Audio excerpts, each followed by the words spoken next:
Donc, c'est dans ces mêmes cadres, et ce qu'on appelle d'altérité. Alors, les meneurs sont des gens qui peuvent résister.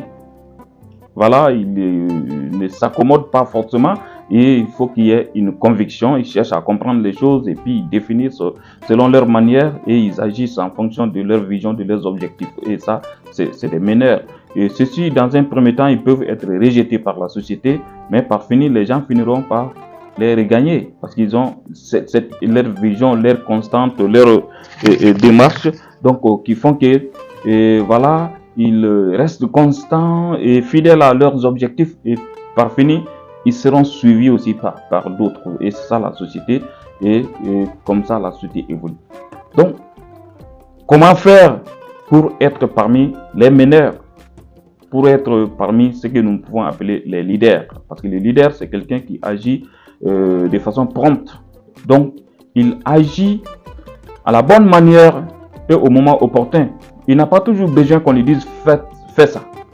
Voilà, en fonction de ses objectifs, en fonction des circonstances, il mesure des paramètres et il planifie ses actions et il intervient au moment opportun. Et il a ce qu'on appelle des activités mesurées en fonction des objectifs, ce qui fait que voilà, l'erreur il en commet parce que celui qui ne fait pas, qui ne commet pas d'erreur, c'est celui qui ne fait rien. Donc, le leader c'est quelqu'un qui veut prendre des risques, mais malgré ses risques, malgré ses échecs, voilà, il fonce, il avance. Alors, le motivateur à ce niveau, quel est son rôle, quelle est sa place? Et voilà, parce qu'on a des leaders naturels, ils n'ont pas besoin à ceux qui on les forme, parce que voilà, ça se développe. Mais il y a des gens aussi qui ont le leadership en eux qui est somnolent, donc qui voilà, donc je reviens avec voilà l'enregistrement qui prend un peu plus de temps. Donc, à ce niveau, on va se dire quelles sont les qualités qu'il faut et qu'est-ce qu'on doit comprendre pour pouvoir évoluer. Donc, ces attributs que nous allons citer, on va les développer ultérieurement.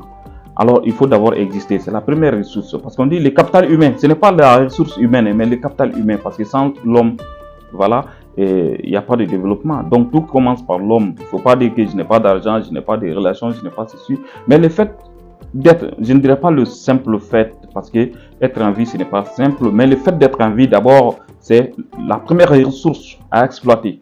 Et quand on est en vie, voilà, et on a un comportement actif parce que notre présence peut influencer sur n'importe quelle situation. Donc, on peut se servir de cela. Donc, en vie, lorsqu'on est beau, ça peut nous servir. Mais lorsqu'on est laid aussi, ça peut nous servir. Lorsqu'on est grand, ça peut nous servir. Lorsqu'on est court, ça peut aussi nous servir. Lorsqu'on est de telle ou telle famille, ça peut nous servir. Lorsqu'on est homme, ça peut nous servir. Lorsqu'on est femme, ça peut nous servir. Ça veut dire que si nous vivons, alors nous constituons d'abord une ressource. Donc la première ressource, c'est la vie. Et la vie et ses attributs. Donc on vit.